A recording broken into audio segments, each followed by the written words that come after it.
தமிழ். நாம் இப்பொழுது உயிர் எழுத்துக்கள் பற்றி கற்க இருக்கிறோம். உயிர் எழுத்துக்கள் மொத்தம் 12.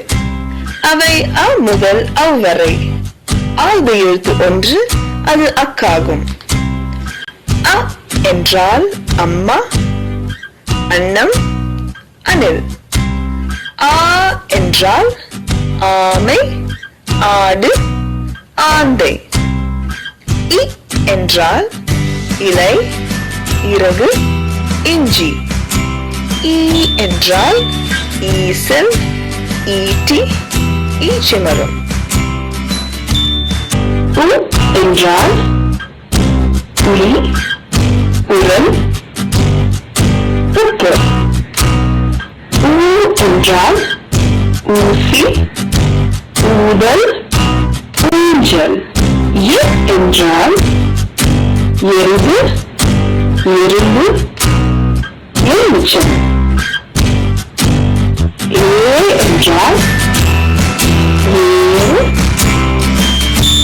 ஏழு, ஏணி. ஐ ஐந்து, ஐம்பது, ஐவர். ஓ ஒட்டகம், ஒலி, ஒன்று. ஓ ஓனான், ஓலை, ஓடம். ஔ ஔவையார், அக் எக்வால். இப்பொழுது நாம் ஒருமை பன்மை பற்றி கற்கவிருக்கிறோம். பூ பூக்கள், பழம் பழங்கள், பொம்மை பொம்மைகள். இப்பொழுது நாம் வாகனங்களின் பெயர்களை பற்றி அறிவோம். மகிழுந்து, பேருந்து, ஆகாய விமானம், தொடர் வண்டி, மாட்டு வண்டி, மிதிவண்டி.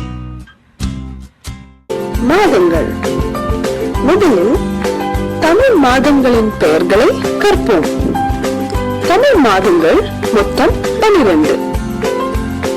சித்திரை, வைகாசி, ஆனி, ஆடி, ஆவணி, புரட்டாசி, ஐப்பசி, கார்த்திகை, மார்கழி, தை, மாசி,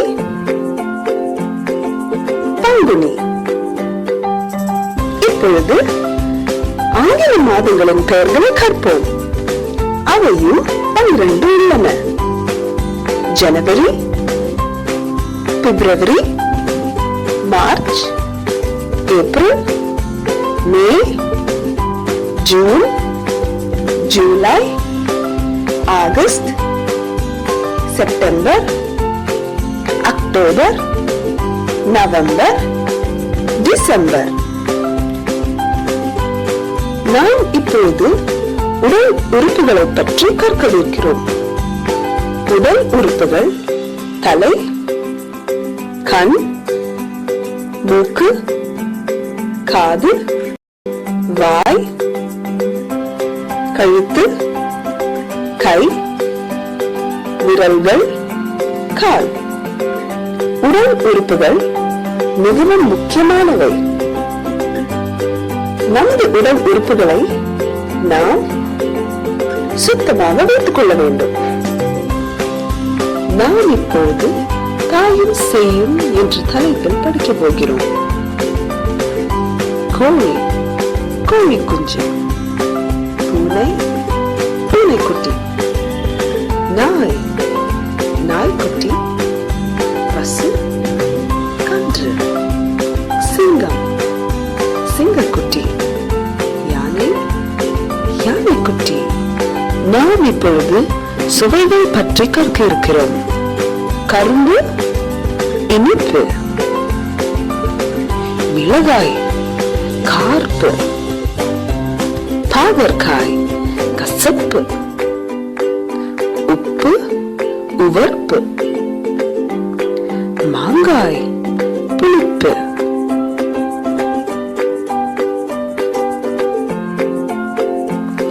பாக்கு, துவர்ப்பு. வடிவங்கள்: சதுரம், 4 பக்கங்கள் கொண்டது. 4 பக்கங்களும் சமமானவை. வட்டம்.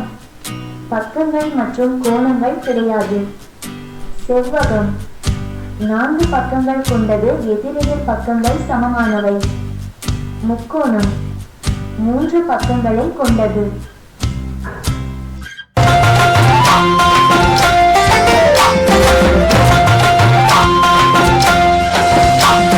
கைவீசம்மா கைவீசு, கடைக்கு போகலாம் கைவீசு, மிட்டாய் வாங்கலாம் கைவீசு, மெதுவாய் திங்கலாம் கைவீசு, சக்காய் வாங்கலாம் கைவீசு, சொகுசாய் போடலாம் கைவீசு, கோவிலுக்கு போகலாம் கைவீசு, கும்பிட்டு வரலாம் கைவீசு.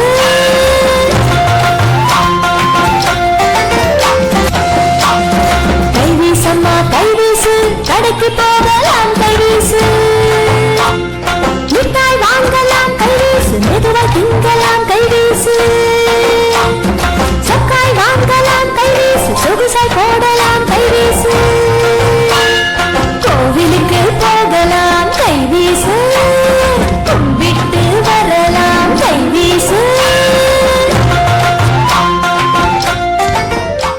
சிங்கமும் சிறு பறவைகளும். ஒரு நாள் மதிய வேளையில் சிங்கம் ஒன்று காட்டில் தூங்கிக் கொண்டிருந்தது. அங்கு வந்த பறவைகள் சிங்கத்தின் மீது குதித்து விளையாடின. இதனால் சிங்கம் விழித்தெழுந்தது. கோபம் கொண்ட சிங்கம் பறவைகளை பார்த்து, இன்று நீங்கள் எனக்கு நல்ல உணவாக போகிறீர்கள் என்று கர்ஜித்தது. ஆனால் பறவைகளோ சிங்கத்திடம், எங்களை மன்னித்து விடுங்கள், இன்று நீங்கள் எங்களை கொல்லாமல் விட்டுவிட்டால் என்றாவது ஒரு நாள் உங்களுக்கு எங்கள் நன்றியை திருப்பி செலுத்துவோம் என்றன. சிங்கமோ, இவ்வளவு சிறிய உடம்பை வைத்துக்கொண்டு எனக்கு நீங்கள் உதவப் போகிறீர்களா என்று ஏளனம் செய்தது. இருந்தாலும் பறவைகளை கொல்லாமல் விட்டது. சில நாட்களுக்கு பின் வேடன் விரித்திருந்த வலையில் இருந்த சிறிய இறைச்சி துண்டிற்கு ஆசைப்பட்ட அந்த சிங்கம் வேடன் வைத்திருந்த வலையில் சிக்கிக் கொண்டது. வலையில் அகப்பட்ட சிங்கம் பலமாக கர்ஜித்தது.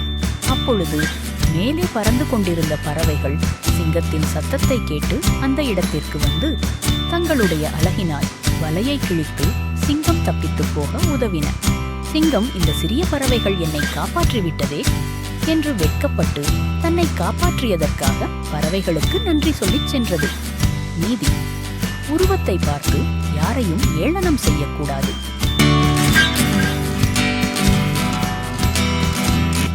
ஒரு நாள் 2 பூனைகள் சேர்ந்து ஒரு வீட்டிலிருந்து ஒரு ரொட்டியை எடுத்தன. அந்த ரொட்டியை சாப்பிடுவதற்காக 2ஆக பிரிக்கும் போது ஒரு பூனை ரொட்டி சரிசமமாக பங்கிடப்பட வேண்டும் என்று மற்ற பூனையிடம் சண்டையிட ஆரம்பித்தது. 2 பூனைகளும் சண்டை பிடித்து களைத்து போயின. அதனால் தொடர்ந்து சண்டை பிடிக்காமல் யாரிடமாவது சென்று ரொட்டியை பங்கிடுவோம் என்று தீர்மானித்தன.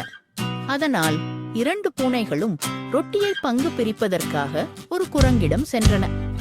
குரங்கும் சரிசமமாக பிரித்து தருவதாக சொல்லி ரொட்டியை 2ஆக பிரித்தது. சரிசமமாக இல்லாததால் அதிகமாக இருந்த ரொட்டியை கடித்தது. இப்போது இன்னொரு புறம் அதிகமாக இருந்ததால் அதை கடித்தது. மாறி மாறி இப்படியே ரொட்டி துண்டுகளை கடித்து கடித்து சாப்பிட்டுக் கொண்டே இருந்தது. இப்படி ரொட்டி குறைவதை பார்த்த பூனைகள் தங்கள் தவறை உணர்ந்து பங்கு பிரிக்க வேண்டாம், நாங்களே பார்த்துக் கொள்கிறோம் என்று மீதமுள்ள ரொட்டியை தரும்படி கேட்டன. ஆனால் குரங்கு மீதமுள்ள ரொட்டி, நான் இதுவரை செய்தி வேலைக்கு கூலி என்று சொல்லிவிட்டு அதையும் வாயில் போட்டுக கொண்டது. பூனைகள் வெட்கத்துடனும் வேதனையுடனும் திரும்பிச் சென்றன. நீதி: பொறாமை இருந்தால் உள்ளதையும் இழக்க நேரிடும்.